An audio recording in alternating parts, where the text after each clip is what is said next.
On attendait Mashiach pour la période de Tou B'Av, le 15 Av. Il n'est pas venu. Je pense qu'il y a 3 millions au moins qui attendent Mashiach. Au moins, le jour numéro 70, il y a un tremblement de terre autour de Jérusalem et il va se dévoiler une grotte duquel un feu va sortir et Mashiach se dévoile.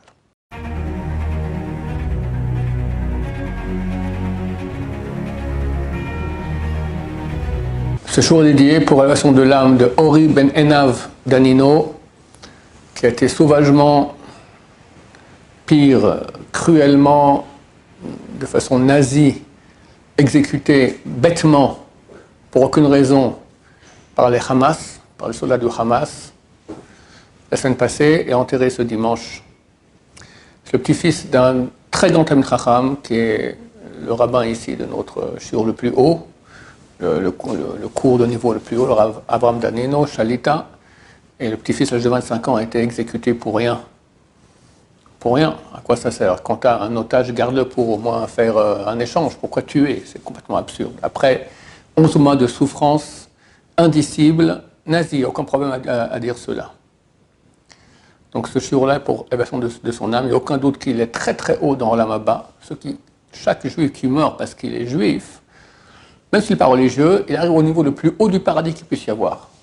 Alors clairement, le Rav Yitzhak Yosef, le grand rabbin d'Israël, a cité des sources qui disent cela, parce qu'on pourrait croire que d'abord il doit purger ses peines, et après il va à Olam Haba, l'endroit le plus haut. Ben non, il va directement à l'endroit le plus haut, la ligne la plus proche d'Hachem.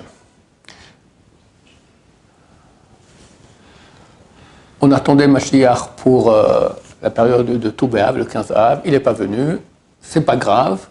C'est pas parce qu'il n'est pas venu qu'il ne vient pas. On va parler maintenant, j'ai des bonnes nouvelles à vous annoncer.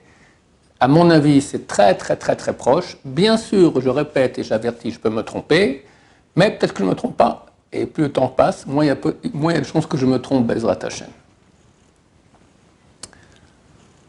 D'abord, ça a à voir avec ce pauvre Ori Ben Enav Danino qui a été exécuté par les Hamas. Le Rav Benson Abba Shaul Zatzal, qui était le grand de la génération, il y a environ 35 ans, il m'a dit il n'y a que très peu de gens de la génération qui attendent le Mashiach. Donc il ne vient pas. Il m'a dit comme ça, lorsqu'un invité doit arriver à la maison, il faut l'attendre. À part Chabad, qui a de tout temps attendu le Mashiach, presque rien. Il m'a dit des Yahadim Bador, des personnes uniques dans la génération. On m'a dit, des gens qui sont bien insérés dans les réseaux sociaux israéliens, m'ont dit qu'aujourd'hui le peuple attend Mashiach. Le peuple, c'est tout. C'est les religieux, les non-religieux, les moitiés religieux. À l'enterrement du pauvre Ori Danino, il y avait presque 1000 personnes là-bas. Et on peut dire que tous ceux qui ont parlé, qui ont fait des oraisons funèbres, ils ont dit on attend Mashiach, la Géoula. Et tout le public a répondu Amen. Il y avait là-bas des gens complètement non-religieux. Ils ont répondu Amen. Qu'est-ce que tu as, toi, en tant que non-religieux, à répondre Amen pour Mashiach? Ben, c'est exactement ça. Ces gens, ils ne sont peut-être pas trop religieux, ils ne sont pas bien habillés parce qu'ils n'ont pas reçu une éducation religieuse, mais ils sont tombés amoureux de Dieu. Ce sont des gens qui veulent Mashiach, ils veulent la Géoula. C'est un mouvement très profond dans le peuple d'Israël. Et ils ont répondu Amen. Ça, c'est une grande nouveauté, je crois que c'est la plus grande qu'il y a. Que le peuple attend Mashiach, donc il peut venir. Je vais raconter l'histoire, c'était il y a un siècle et demi. Une délégation est venue de une grande ville de Juifs, Brisk, venue voir le Rav Chaim Soloveitchik. Le découvre d'Arabe, on vous invite à devenir le rabbin de notre ville, la ville de Brisk. Le Rav a dit non, moi, ça ne m'intéresse pas être rabbin d'une ville, je préfère étudier la Torah, tranquillement enseigner. Non. Le découvre d'Arabe, 30 000 personnes vous attendent. Quoi? 30 000 personnes m'attendent. Il a mis son chapeau, il a mis sa veste, il est devenu le Rav, on appelle le Rav de Brisk, Rav Chaim de Brisk, le grand de la génération à l'époque.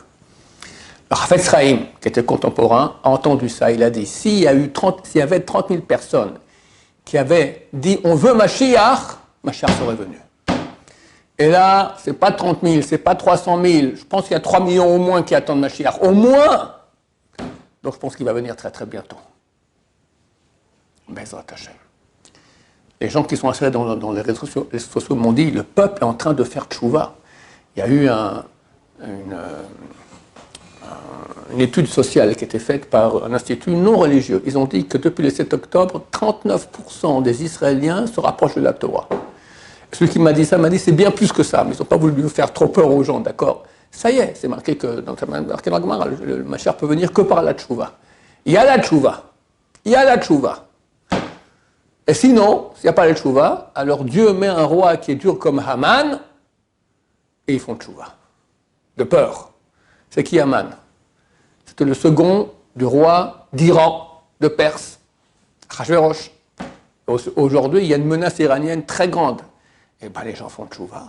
Les gens font tchouva, Baruch Hashem. C'est extraordinaire. Donc, j'ai de bonnes nouvelles à vous annoncer. On va aller du moindre au plus grand Bezrat Hashem. Ça fait 2 jours, 48 heures que je suis comme un petit nuage. Ah, complètement. Première, il y a un Zohar. Je vous racontais, il est très parlant. Il faut savoir que le Zohar, bon, il donne beaucoup d'options. Alors, on a parlé d'une option, c'était que le Mashiach vient à Shavuot. Il y en a d'autres, d'accord. Il y a une option qui est intéressante. C'est écrit que le 25 Elul, on est aujourd'hui le 1er Elul, que je vous parle. Le 25 Elul va commencer à briller une étoile au milieu du ciel. Elle ne va pas bouger comme le soleil et la lune, elle sera fixe. Avec 70 étoiles autour d'elle, pendant 70 jours. Elle représente le peuple d'Israël. Et 70 Nefashot, âmes du peuple d'Israël qui sont des descendants de Yaakov, qui sont descendus en Égypte. Pendant 70 jours, elle va briller. Le premier jour, le président, le roi de Rome va mourir. Qui c'est Rome? À prime abord, c'est l'Amérique. Mon président le connaît, il est déjà sénile, ça se peut tout à fait qu'il va mourir, hein, qui sait. Ça pourrait être quelqu'un d'autre, peut-être que c'est la Russie, Poutine, je ne sais pas. Peut-être il faut comprendre aussi que quand le Zohar parle, le Zohar c'est la mystique juive, il parle très spirituel, il se peut qu'on ne va voir aucune étoile ni rien, on parle de réalité spirituelle. Que le roi meurt, peut-être on le verra en vrai, peut-être pas, peut-être qu'il perd tout son pouvoir, je ne sais pas. Il faut comprendre que dans le Zohar ça peut toujours être compris de façon allégorique, spirituelle, ce sont des réalités spirituelles que sur le terrain matériel, mais on peut avoir aussi le résultat matériel. Et ce jour-là, 3 murailles vont tomber à Rome. Les murailles, expliquent les commentateurs, ce sont des écorces. Il y a les forces du mal, elles ont des écorces, ce sont leurs armures. Elles vont tomber. Et pendant 70 jours, il y aura des guerres dans le monde entier. Il y a un roi qui va se lever très fort, il va faire la guerre à gauche et à droite, et les peuples vont venir contre lui, etc. Le jour numéro 70, il y a un tremblement de terre autour de Jérusalem. Ça aussi, ça peut être, et j'espère que c'est que allégorique. 45 000, il dit, ça va bouger la terre. 45 000, c'est à peu près 40 km, d'accord, c'est beaucoup. Et il va se dévoiler une grotte duquel un feu va sortir et Mashiach se dévoile. Et c'est la fin, Bezrat Hashem. Donc, ce n'est pas la première fois qu'on parle de Mashiach. Ce qui est intéressant, c'est que c'est écrit dans le Zohar que ça sera un 25 Elul qui tombe un Shabbat. Chers amis, c'est assez rare que ça arrive, mais cette année, le 25 Elul tombe un Shabbat. Donc on a des chances que ça se réalise Bezrat Hashem. 70 jours, j'ai calculé, ça fait jusqu'au 12 Kislev. Voilà, ça c'est une option. Bien sûr, elle peut être fausse. On verra. Autre chose qui va dans ce sens-là, le Gaon de Vilna a écrit au nom de Tikkun Zohar qu'à Rosh Hashanah, ce jour du jugement, ça sera la fin de la sentence des ennemis de Dieu. Dieu va se venger de tous ceux qui ont fait tellement de mal au peuple d'Israël. Et leur fin sera le jour de Rosh Hashanah, donc dans 30 jours, si c'est la bonne date. Attends, pourquoi je suis tellement content? Parce que, avant-hier soir, m'appelle un ami. Il est suisse d'origine. Il a environ mon âge, peut-être un peu moins. Et il a fait son aléa il y a 3-4 ans. Il habite à moins de 100 mètres de chez moi. Il m'appelle le soir, il me dit « Ron, j'ai un truc à te raconter qui te fera plaisir. » Ouais, vas-y. Il me dit voilà, « J'ai 2 enfants, il a 2 enfants, qui ont 20 ans, c'est des jumeaux. Et ils étudient à Gateshead, en Angleterre. Maintenant, ils veulent venir habiter en Israël. Parce que maintenant, ils habitent à l'étranger. le père et la mère sont venus habiter en Israël, ils ont continué l'étude de la Gemara à la Yeshiva à Getze, de venir en Israël. Mais en Israël, tu arrives, tu dois faire l'armée. Ils ne savent pas quoi faire. Parce que eux, ce sont des étudiants de Torah. Et bien sûr qu'un mitzvah énorme, comme le pauvre Ori Danino, qui était un soldat, un parachutiste, d'accord, c'est une très grande mitzvah ce qu'il a fait. Mais si on a le choix entre ça et l'étude de Torah, l'étude de Torah passe avant. L'étude de Torah, c'est les commandos du peuple juif, de l'armée juive, d'accord? Donc si quelqu'un maintenant a le choix d'aller à l'armée matérielle ou à l'armée spirituelle, il faut lui dire, va à l'armée spirituelle, parce que c'est beaucoup plus, comme c'est écrit dans le traité Makot, page 10, grâce à quoi nos jambes se tenaient debout sur le front, c'est-à-dire on résistait dans le front dans la guerre, grâce au portail de Jérusalem dans lequel on étudiait la Torah. D'accord? C'est le critère de la victoire, c'est toujours l'étude de Torah. Donc eux, maintenant, se posent la question, quoi faire? Comment faire pour s'arranger? Il y a des choses à faire, toutes sortes de juridiques, pour pouvoir éviter d'aller à l'armée. S'ils sont israéliens et puis toujours ils sont à la Shiva, pour le moment, l'État déjà a dit qu'ils sont obligés d'y aller. Mais pour le moment, les élèves continuent à ne pas aller à l'armée comme ils l'ont fait pendant 75 ans bientôt. Mais quand tu viens d'étranger, tu n'étais pas en Yeshiva, en Israël, alors tu arrives directement, tu vas à l'armée. Ils ont appelé des amis à eux qui ont un cas similaire, qui habitent Manchester. Et leur ont dit, voilà, nous on a un fils, il a 17 ans et demi. Lui aussi dans le même cas que vous, il va aller en Israël maintenant, et il peut être pris par l'armée. Et bien quand il avait 11 ans, les parents ont dit comme ça, le gosse, on est parti avec notre fils de 11 ans chez le Rav Steinman. Le Rav Leib Aaron Steinman, c'est le grand de la génération. Le grand mort à l'âge de 106 ans, quelque chose comme ça, le grand de la génération. Énorme, énorme, énorme. Alors qu'est-ce qu'on fait? Est-ce qu'on fait des actions juridiques pour effectuer l'armée, tout ça? Le Rav a réfléchi un peu, il dit quel âge tu as? Il dit 11 ans. Il dit faites rien, ça sert à rien.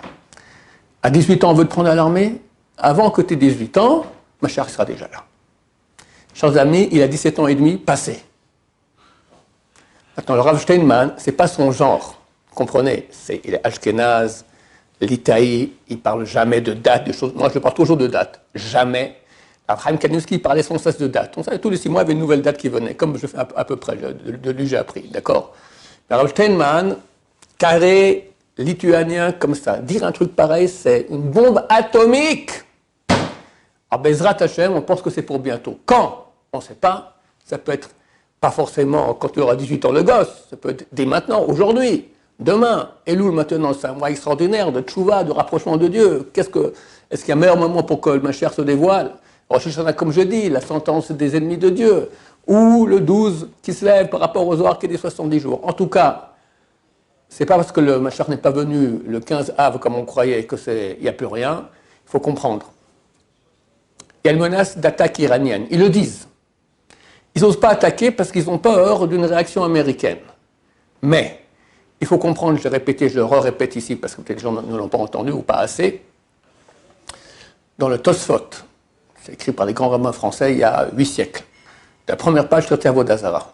Là-bas, l'Agma, elle dit qu'à la fin des temps, Dieu prend un Sefer Torah et dit tout celui qui s'est occupé de ça, qui vienne prendre sa récompense. Tous les peuples s'agglutinent au bureau du bon Dieu. Il leur dit non, pas tous ensemble, peuple par peuple. Rang des Romains. C'est quoi, vous étudiez la Torah? Nous, bien sûr, on a créé des marchés, la bourse, des ponts, la ville, toute l'infrastructure logistique pour que les Juifs puissent étudier la Torah. Il dit, espèce de sot. Il n'y a pas de des menteurs. Sot. Tout ce que vous avez fait, vous avez fait pour vous-même. C'est vrai que ça a aidé Israël, mais ce n'est pas pour Israël, c'est pour vous-même. Raus, dehors. Puis rentrent les Perses, ils disent à peu près la même chose. Et tous les peuples rentrent comme ça, dit l'Agmara.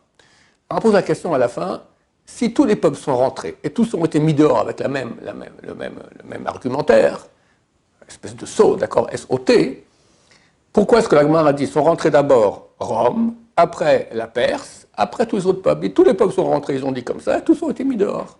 Et pour l'Agmara, parce que ces deux premiers peuples, leur royauté va durer jusqu'à l'époque messianique. Ce sont des peuples spéciaux, Rome et Perse.